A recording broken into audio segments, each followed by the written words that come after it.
The Great Wall of China.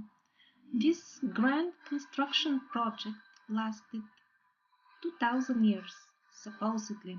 At least this is the modern version presented by the historians to us. And it has become so widespread that as if people have even forgotten to question things, obvious things like, is this even logical? Why would anybody start building something that will be ready within 2000 years, by which time so many things will change, and by the way, what he has built initially will be already destroyed by time? Or if they were not aware about these two slight problems when they started building the wall, why didn't they stop once they saw that this is the reality?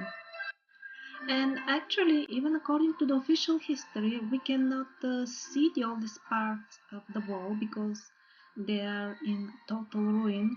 And the most what we can see is supposedly built in the 14th century. However, even that is suspiciously well preserved. Buildings, for example, in Europe that were built by the same material at uh, at that time look much worse. But the most important question is, why exactly would they build such a structure a few thousand kilometers long? Um, the official history tells us that this has been built with defense purposes. But that's actually very difficult to believe if one applies sober thinking. See, for example, how it passes below a foothill.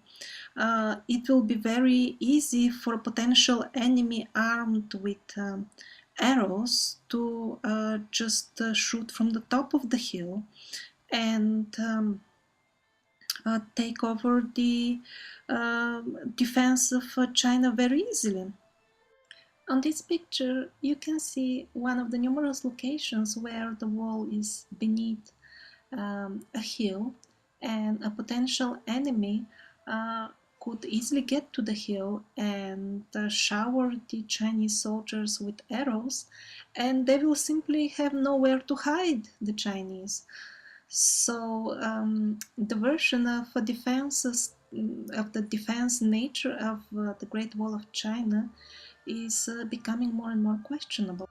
The next problem with the defense function of the Great Wall of China is the fact that the towers are located every, let's say, 60 to 100 meters. That's the distance between them. And the full army of the great Chinese kingdom simply wouldn't be enough to service all these towers with sufficient number of soldiers. Basically, it is impossible to assure military presence in all of them. If you put very little soldiers in every tower, then they will be just an easy prey for the enemy, who will quickly kill them before others can come and help them, because the others will be also very few. Or let's think of another version. If they had uh, bigger teams of soldiers but not so near each other, then actually there will be too many segments of the wall that will not be protected, and then the full point of having a defense wall is again gone. It's even funny that the ancient Chinese chronicles themselves say that the wall was inefficient as a defense, basically useless, and that's why they started using other types of warfare. But amazingly enough, the modern historians still tell us that even knowing this, they continued to build the wall dynasty after dynasty. I mean, really, as they say, reality is stranger than fiction. Another interesting detail is that until the end of the 17th century, there isn't any other, even single building in China that was entirely made of with the same construction techniques as the Great Wall. Apparently, they used their building abilities only for the wall and for nothing else. Isn't it this strange? The history assures us that the various dynasties within China itself were constantly in war with each other, yet it never struck them to build defense walls anywhere inside the country. This was an idea that was only for the border.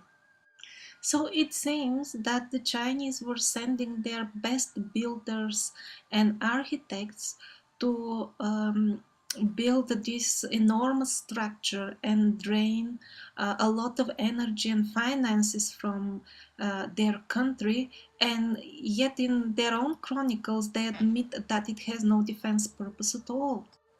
However, the official history version about the Great Wall of China is not the only historic version. There is another one, and although it is not very popular, it is actually much more logical. Over the centuries, China was always at war with their northern neighbors, the Russians. However, in 1689, finally a peace treaty uh, was accepted by both sides. And at that time, the northern boundaries of China were determined. And apparently, the Chinese took this very seriously and decided to mark their territory not only with this agreement but also with a tangible mark on the land itself. Although the Great Wall of China is located exactly where the boundary was set with this peace treaty, this wall itself is not mentioned at all in the city in this treaty. So that strongly suggests that it didn't exist at that time, otherwise it would have been mentioned by convenience. Moreover, the wall is well shown on number of ancient maps. You can see the Great Tartaria is on the north and China is on the south. Actually, the Great Wall is very well depicted on number of maps, ancient maps, which by itself is quite a rare event to have architectural structure depicted on political or geographical maps. On some of them it is even written the Wall of China. And the thing is that these maps start showing the wall after this peace treaty. They were not showing it before, and that strongly suggests that indeed the wall was built to signify, to mark the exact boundaries of China that were determined by this peace treaty. And so nowadays we read in the news that this amazing archaeological site is getting eroded and falls apart in alarming rate. Apparently, according to the official version, it stood there without problems 1 or 2,000 years without getting destroyed, and just in recent years it started falling apart like crazy. Of course, they would give all kinds of excuses like air pollution or agriculture. However, in reality, the most logical explanation is that the wall is falling apart in a natural manner with a natural speed, but it's just not that old. It is not thousands of years old. It was built in the 17th century. And by the way, the Great Wall of China looks exactly as a 300-year-old structure should look like at this time. And all these talks about 2000 years of building is actually mostly a myth, a fairy tale, as it is the most of the Chinese history that is officially told to us. I hope I will have time to make more videos on this subject, which is a very, very vast subject, by the way. But now let's get back to the point, back to ancient China, where, by the way, a Great Wall really existed in the antiquity as well. There are some real references to it. And this real wall was actually not very far from what we call nowadays the Great Wall of China. And the Russian scientist and historian Lomonosov is sharing a very interesting observation that he made during his visit of the Great Wall of China in 2010. What happened then was that he was lucky enough to have a very strong binoculars with him, and while doing a tour of the world famous Great Wall of China, he noticed in the valley a structure that really looked like a long wall. It was a long wall, and it was strategically located in the valley in a position that could really have some defense purpose and guard the Chinese capital. What you see at the moment on the screen is most likely the real genuine ancient Great Wall of China, the one mentioned in the chronicles, and it is not made of stone as the modern version, but it is a clay structure which is typical for all the buildings that were created in China in those times. This is a very distant photo, and why only a very distant photo is available is also interesting, because historian Nosovski, he was accompanied during his visit by a team of Chinese historians who were showing him everything. And when he noticed this structure, and they noticed that he saw it as well, they became very uncomfortable and just started waving their hands and were not willing to make any meaningful conversations.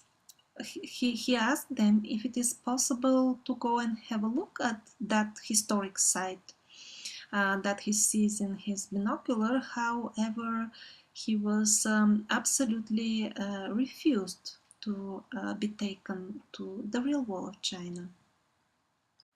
And maybe one last also interesting point about the modern Great Wall of China, and not the real one, is that yes, it has these towers that seem as if they had some military function, and I'm not sure how it is called in English, but those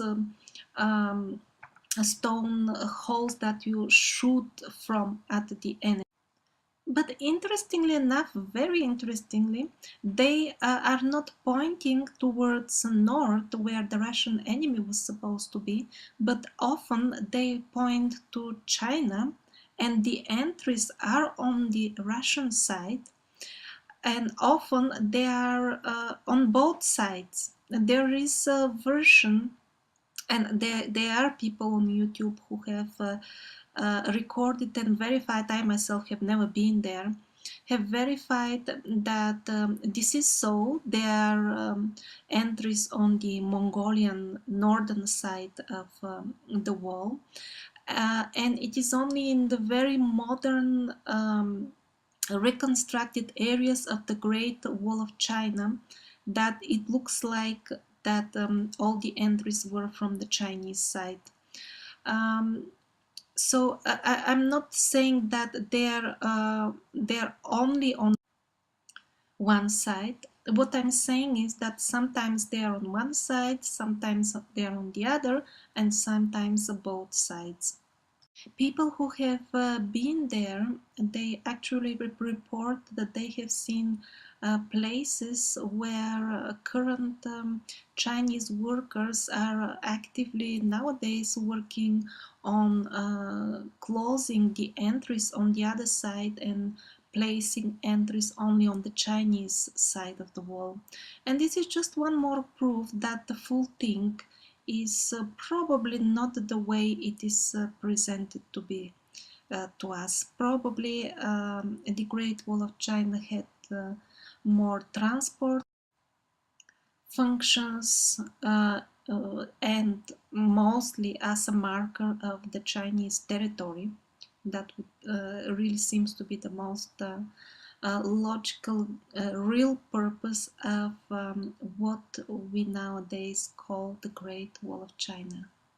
What I mean by transport functions is that since it was already built as a marker of the boundary between two countries, and since it is obviously fit for walking on it, it is entirely possible that it was used for cultural exchange. Probably the merchants were walking on it, and maybe that's why it has entries on both sides.